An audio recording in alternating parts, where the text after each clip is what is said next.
Hey guys, welcome. Love and light. It's the Fab Attorney. It's the Fab Attorney. So, guys, last week I didn't record anything. I was at two business conferences, up leveling my mind. I had an amazing time. I'll do a separate video about this, but it's Sunday and I love football. Guys, we're still getting to know each other, so you guys may not know that. And so I watch football all day. And it's almost 11 on Sunday, and I know the Patriots and Buccaneers game is still going on, but I honor my commitment to myself and you guys, and I wanted to make sure I got this video recorded, so hopefully it will be out tomorrow or on Tuesday. So I was sent a very good video from a friend, a good girlfriend of mine, from the roommates. They are, I think, two best friends who were roommates at one point, and they made content. I'm not sure if they're a part of like the red pill community or not. I've only seen this video and another video, and I can say that I like some of the things they're saying because it's intelligent, it's thought out. I don't agree with everything. They have diverse opinions, at least from this video that I am going to be reacting to. And they actually use statistics. Well, you guys know I am a lawyer. I like when people back up their points. Now, opinions, you don't need to back it up, but a lot of times people like to state opinions as their facts. And why I'm so passionate about the reaction videos and things like that, guys, I divorce people.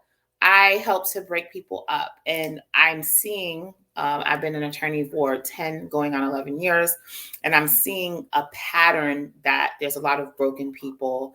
I'm seeing that there's a pattern of us not picking the right people, our pickers being off. I'm seeing a pattern of us not taking time to heal and know someone in an internal spiritual deep way. And so now we're just making very superficial decisions, and the ramifications are devastating to children, to finances, to mental, emotional, spiritual health. So I really want to help people holistically. I get so excited when I get someone divorced and I get to like pour into them and, recommend them to therapist and life coach and wellness journeys and things like that. And we just all need to get whole. So I find myself a lot of times giving life and relationship advice to my clients, and they love it. So some of this is just a passion of mine to help, just to kind of put a different perspective out there from someone who knows what I'm talking about. This is what I deal with. This is what I have hundreds of clients. I go to court every day.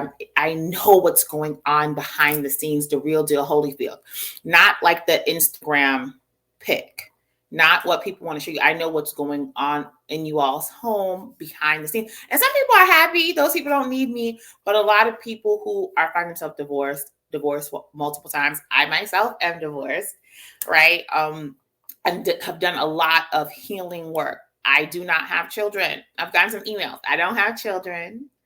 I am not married. And I'm not going to get all in my business about whether I'm looking for somebody or not, but I am not married. I don't have children. That's all you need to know. I'll have some videos about once I'm trying to hit 1,000 subscribers, guys. I really, well, number one, as a businesswoman, as somebody who my time is worth lots of money, and everyone's time should be. We can't get back our time. So what am I saying? I could be working even on a Sunday making X amount of dollars, but I want to give back. And I think at the very minimum, fair exchange is no robbery. You don't have to give me any money, but you can like, subscribe, and share if you're getting anything out of this, of my videos, of my reactions, any entertainment value, any life lessons. I always say, eat the fish, throw away the bones. There's nobody in this world you're going to agree with 100% except yourself. So we have to be open, have a teachable spirit. We have to be open. And since I've been divorced and I've been really like spending time healing, analyzing my values, analyzing the things that I pick, I really come to realize that it's so much better to listen and not feel like we have it all figured out, because we don't. And even through listening to YouTube, some of these videos that I'm learning, and I'm open, and I ask you to be open. So anywho, guys, I hope this is going to be a quicker video, but it is a reaction. So sometimes that becomes longer. So I watched this video, I don't think the whole thing. And I don't know this. There's two roommates. I don't know their names. But this particular roommate, he's there by himself. He has two women with him. And I believe it's like a roommates after dark. They're getting like into spicy, salacious comments and conversations and things of that sort. Right up my alley. I like it. What I loved about it is that they had diverse conversation, intelligent conversation, respectful conversation that at least to some extent was backed by some studies and statistics. And the reason why I felt compelled to make this video is because I felt like there were parts of the conversation that were not addressed. And I felt like I can tell you guys from a personal standpoint, I'm a woman. I've been an attorney since I was 25. I'm 35, guys. I turned 35 this year.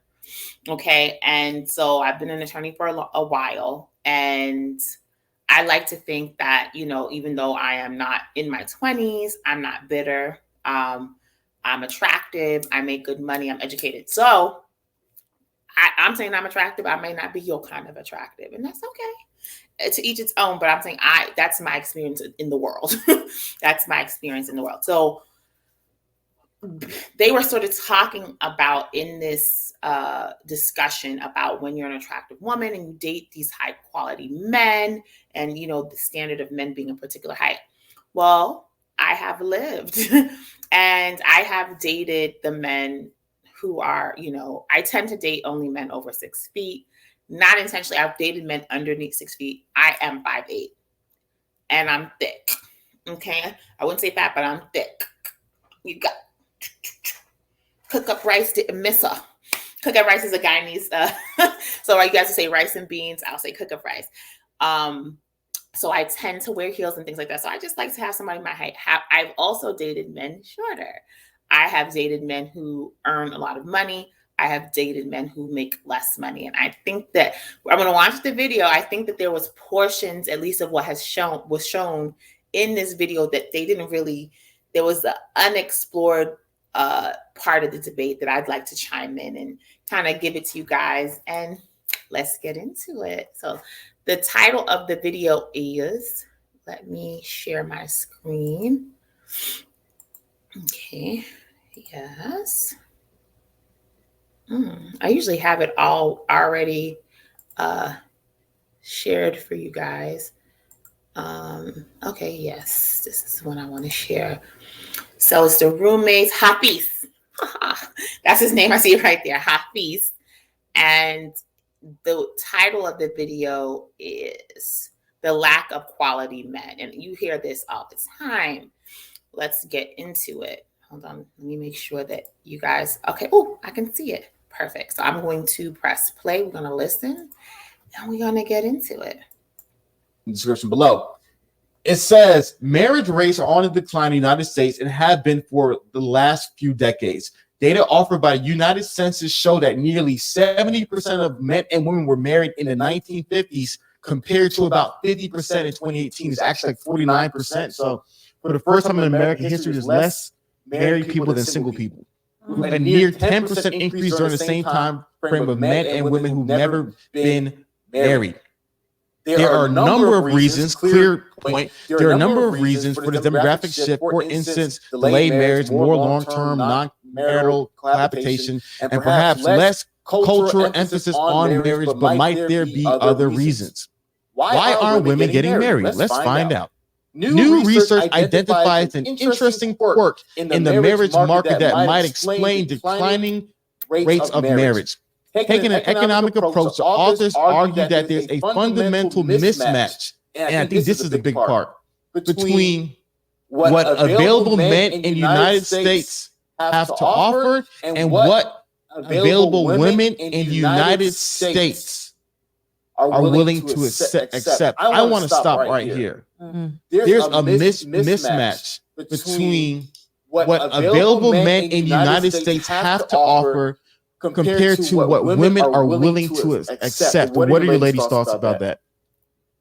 I agree. Okay. Financially? In general. Because think about this, going back to the last article, right? Where men drop out more than women do. Or just in a general sense. What are those men offering to these women now? What do they have to offer? Well, I guess I can only speak to my experience. The men that I know, most of the men that I know that did not finish college probably make more money than me. So generally speaking, let's not just go school and money. Do you feel like men today offer less than what women are trying to accept? No, actually. So I feel like women accept a lot, and that's why we're in this position right now. So you think women are accepting too much? Okay, we'll talk about that later. So maybe they propose women aren't getting married because the highly desirable men are taking. What are your thoughts upon that? I heard Shawnee said something she had to say about that later. Yeah. All right. I got some feedback that was interrupting the last video too much. So I'm trying to let it play. I have a couple of thoughts on this. Number one, I think there's like an assumption. Everybody should not be getting married. Back in the day, people were getting married. Women were getting married because there was a need. We were not as financially stable. I think marriage is not an age. I don't think marriage is I want to have kids, because I've been there, got the t-shirt and got the divorce. I think marriage is you found someone who has the value system and the ability to go the distance with you, and who values commitment and monogamy. And if you don't, then you should be happily single. So I don't like the way the discussion is couched, that the assumptions that everyone should be getting married. Everyone should not be getting married. Second point I have to this is, if there is, let's say, a shortage of desirable men, let's say we're talking about men who 6 feet, make 6 figures, whatever.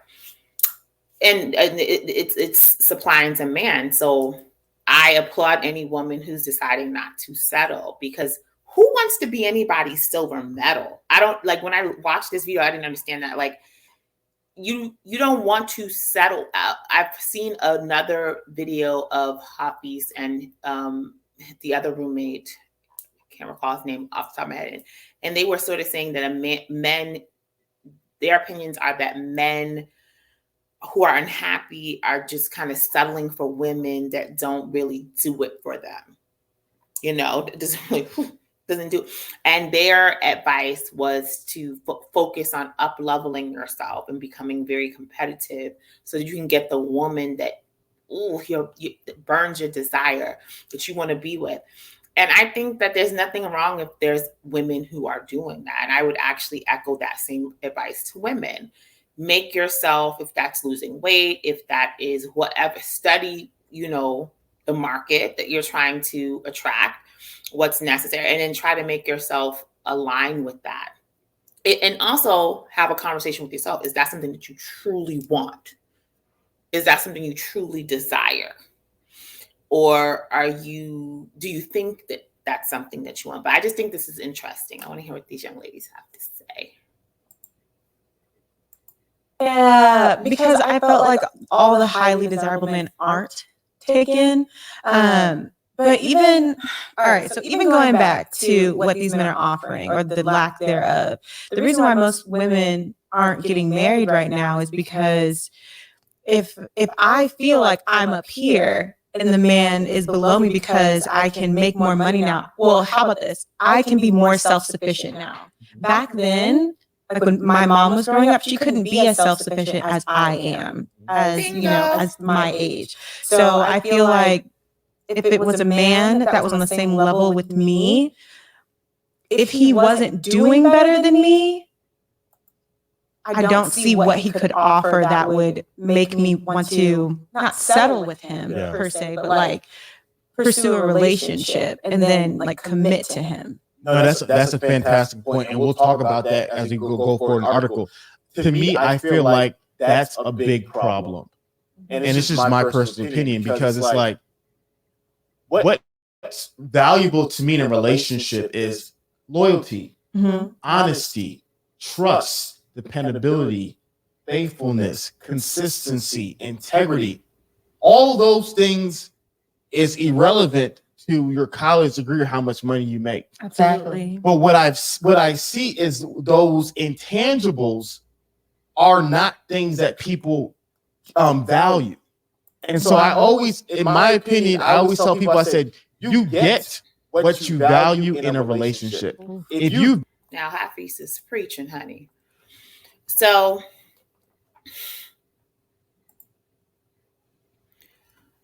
guys, I vehemently agree with what Hafiz is saying here, because I have lived it and I've seen it over and over in my consultations. I think in general, we are all placing way too much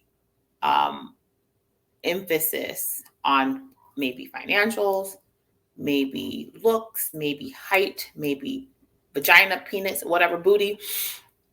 Because marriage is what Hafiz was just talking about, the intrinsic things, someone's values, the way someone thinks, someone's temperament, someone's mental health, someone's emotional health, someone's attachment style.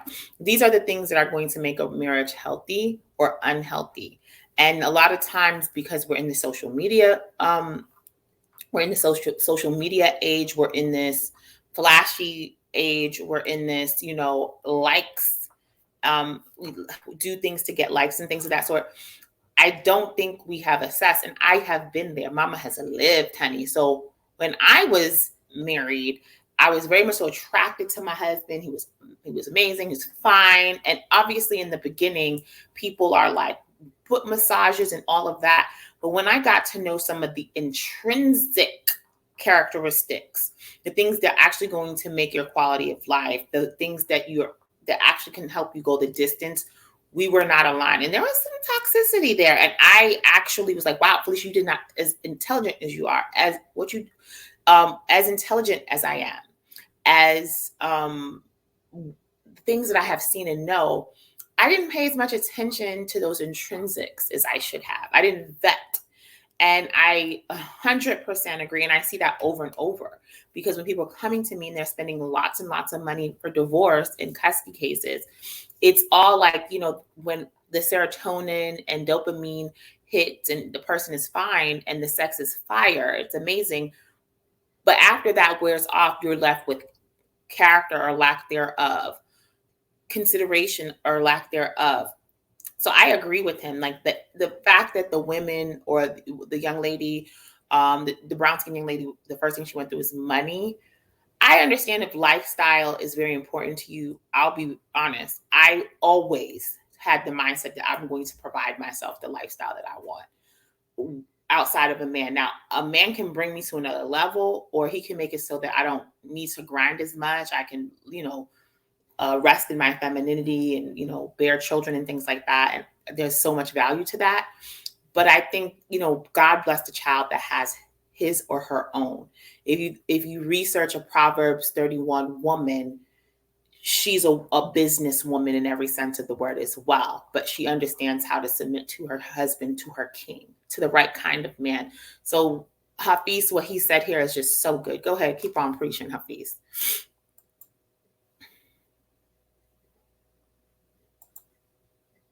Yeah. And what I see is that most people don't really value the intangibles, because in my experience, I'm a very picky. One of the main reasons I'm not picky with women, because I'm so picky myself. And if I was a woman, I'd be just as picky as you guys. And so, huh? We're picky? Yeah. I thought you put that in there like that. Like, but there's nothing wrong with that. I mean, it is what it is. That's your life. I mean, I'm as a picky person, I'm not going to look down upon someone else who's picky. Like, who the hell am I to be so? So I don't look down upon it. But at the same time, I've always said, to me. Okay, so they're about to go into a commercial. So I'm gonna. Okay, so let's talk about this pickiness conversation. I'm gonna actually hold on. Let me. Unshare the screen. Let it do what it do. And regarding $80,938.18. Now that's more than I used to make an entire year at my old nine. Okay, hold on. It's so I wanted to touch bases on this picky conversation. I'll reshare the screen.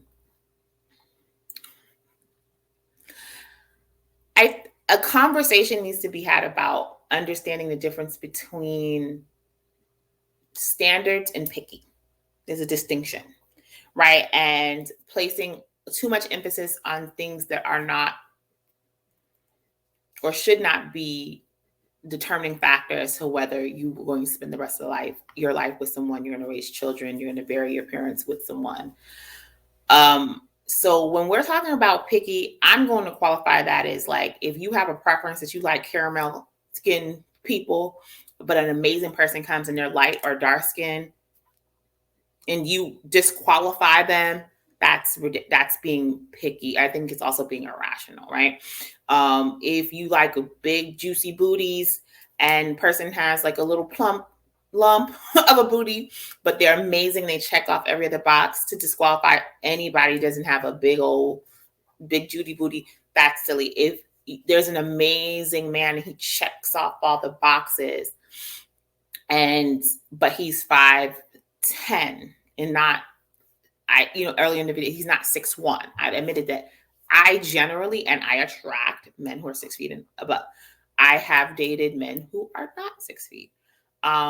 I don't want to ruin it because I want to kind of tie it into the conversation that I anticipate coming up in terms of it's not only preference. What I find is that shorter men are bothered by me being tall and wearing my heels, and like the whole Napoleon complex. So I just rather not deal with it. What I have found is that when I have dated, I've both dated high value men. If we're talking about high value as far as just financials, who are doing very well. One or two people I've dated made millions, or net worth was upwards of $1 million. And I've dated people who are a mechanic, who were in between jobs, and I will tell you, it is substantially harder to be with a man who you make more money. They say that they're okay with it. They're very much so attracted, and eventually they resent you.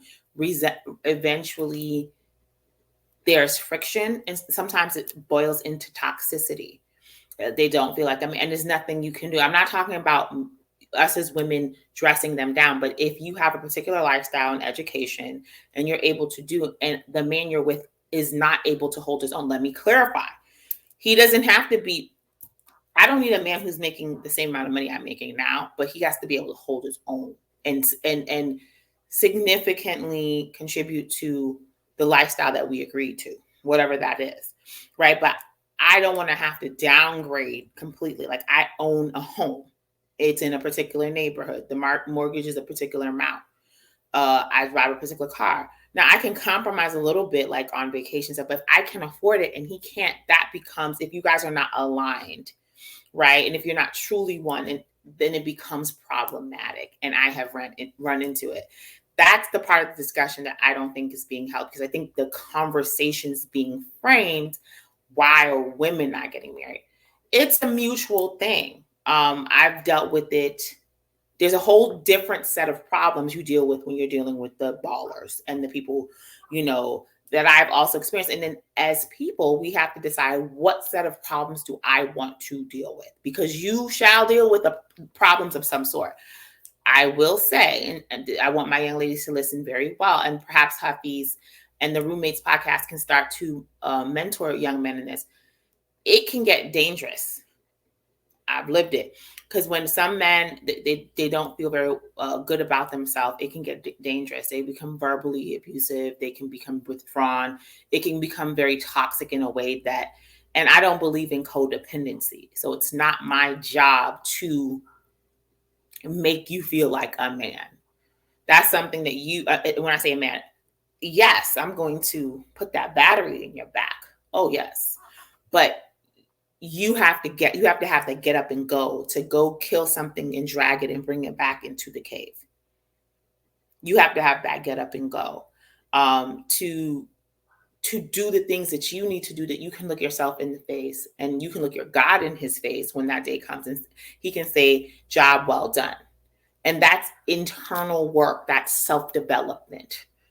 Okay, let's go back. And that's not something that a woman can cause a man to do.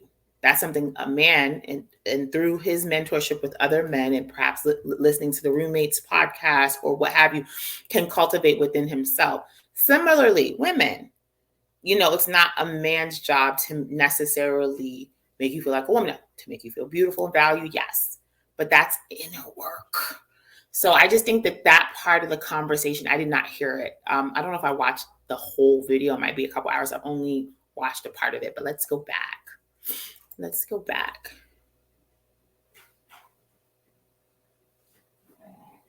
All right. Let's go. Let's get physical. You guys hear any noise? That's my little pup, my Frenchie.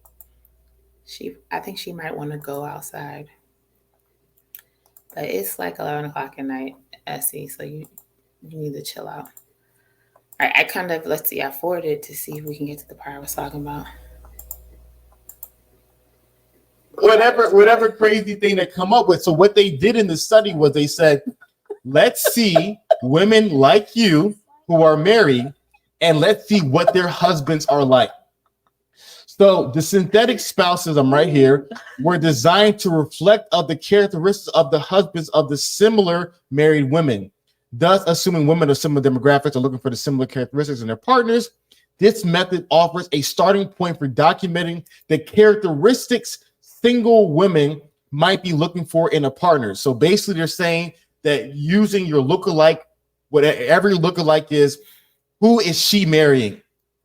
The researchers then compared the synthetic spouses with the real and available men in the United States. And here's where things get interesting.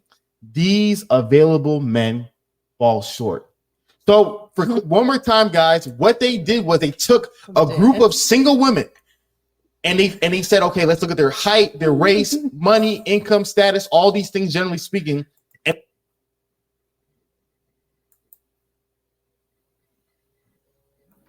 all right. So, okay. Here are my thoughts on that.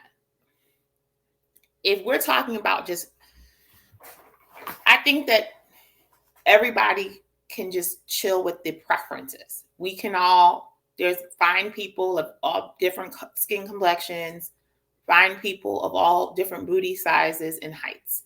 So if you're sitting there single, not mad that you haven't been married, mad that you haven't been chosen, and you won't date anybody below 6'1", or, that's a little silly. Because somebody's 5'11" or 5'10" and they are amazing, you're missing out on amazing love story. So I think that's silly. I don't know if we're going to get to that, but I believe both these young ladies, the brown skin young lady said that she will not date anybody 6'1" and below. Oh, anyone shorter than 6'1". And the light skinned young lady said that she willing to go to and be happy, I believe, was 6 feet. And if that's what's holding you back from getting a man, then they both also said that they have dated men who are shorter, but not happily dated them. So I just think that that's silly. Or if you are a man and you find a woman and she maybe doesn't have a 6-pack, but she's made a little thicker than you would like, not fat, but a little thicker, but she's amazing and she's checking off all the boxes, for you to overlook her for somebody who's lesser integrity-wise, lesser value-wise, less mentally stimulated, less aligned with you, then that's silly. Because it's silly. It's silly. That means it's completely superficial. So I just wanted to make that point. I think that that's a very powerful point. Let's go back to the video. Let's see. Wow. Education. The light square looks so Okay, I know I perplexed. can do She's for you. done. She's done. Oh, he's doing Danielle. I should have did it earlier. I should have did it So earlier. how bad is it? Yeah. All right. Hold on. Here we go. The kind of men that single women likely would marry if they married, i.e. the synthetic spouses, were not only 26% more likely to hold a job. Okay. And I'm not mad at that first part. I'm mad at the last part.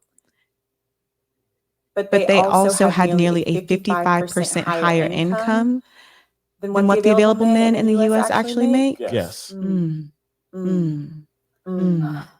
What we gonna do with that? I mean, it's already hard to survive, really, like the way this world is set up, especially in Big our facts. society. Yeah. So it seems like an unrealistic expectation Yeah. that women kind of, we have this fantasy in our mind of how life should be. Yeah. And the reality is just not that.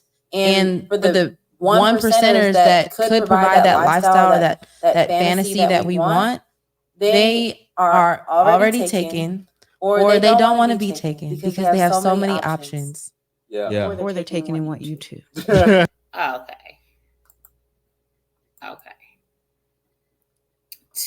Let me actually make it so that it's not as, two very beautiful women, by the way. Can I say that? Two very beautiful women, but here's the thing. There are lots of available amazing men out there. I know many. There's this. If you're going to say that there isn't, or the 1% is this, and this, it's just not. It's not serving you. You're not gonna.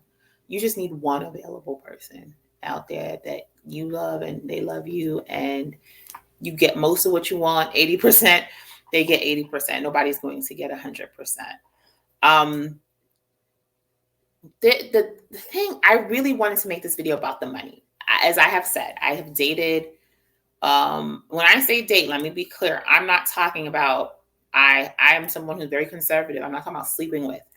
I'm talking about being in an exclusive relationship, went out on multiple dates outside, met family members, been on vacation. I'm not talking about we went on one date or something like that. That's not I just want to be very clear to qualify. I've dated men who are high quality. When I say that, I'm talking about inside and out, made very good money, 6'5", 6'3", whatever. And what I can say is that, and also I was like late 20s when I was 8, because mind you, I was married I was in a serious relationship and married all my early 30s. So the stuff I'm talking about was in my late 20s, mid to late 20s, when I was dating, and those men who were everybody's type, right? They good looking, fine, had money, all of that.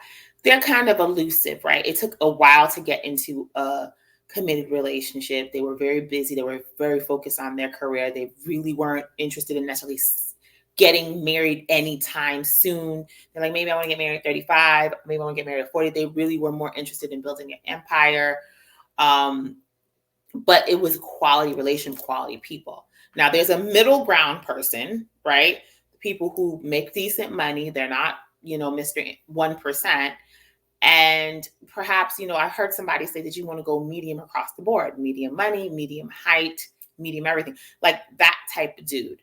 If you go medium, you're not getting the 1% lifestyle. You're not necessarily getting blown out, but you're getting treated well. And I think the emphasis needs to be put back on that.